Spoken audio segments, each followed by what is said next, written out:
Retail complex in Manhattan wants out of its lease, blaming rampant crime in New York City. The Fulton Transit Center integrated 5 subway stations serving 9 lines when it opened in 2014. Real estate company Westfield has managed and operated the property since then, but with 10 years still on their lease, they say they're concerned about public safety and security.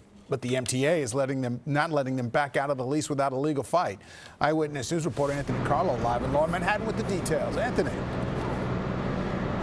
Well, David, I've spoke to some subway riders and people who work here at the Fulton Center. They tell me rampant homelessness is of greatest concern to them. One worker who works in a coffee shop here tells me at one time she had to practically hide a woman out inside her store to prevent her from being stalked and harassed. And as you mentioned, a number of quality life concerns here at the Fulton Transit Center have caused its retail management company to break its lease with the MTA. Westfield, according to filings in federal court, wants out only 10 years into its 20-year agreement.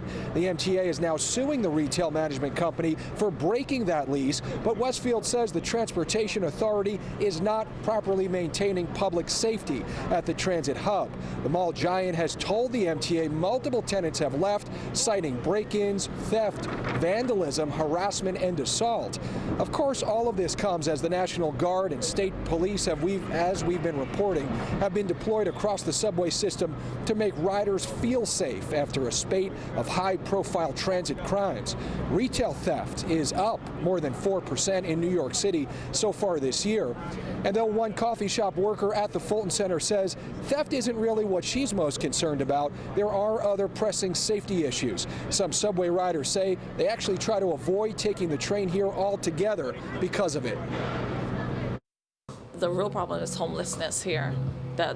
You could just look out the window and just see people just roaming around. It probably lessened because of it's getting nicer outside, but during the winter months, it's a lot. It's always scary, as a girl, I always go by myself everywhere, and I always had to pay attention. I never feel safe to walk just in this street. It was supposed to be safe for us.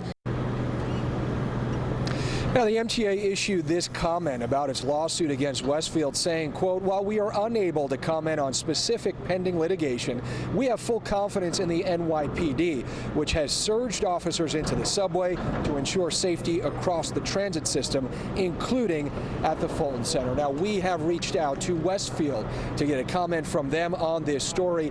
That coffee shop worker you heard from, she says she's been here 3 months. She has seen a police presence and a security guard presence in the time she's been here. We see some security officers and cops here today. That worker tells me she feels the kiosk workers are most exposed to theft because they are inside this center with really no other protection to keep them safe.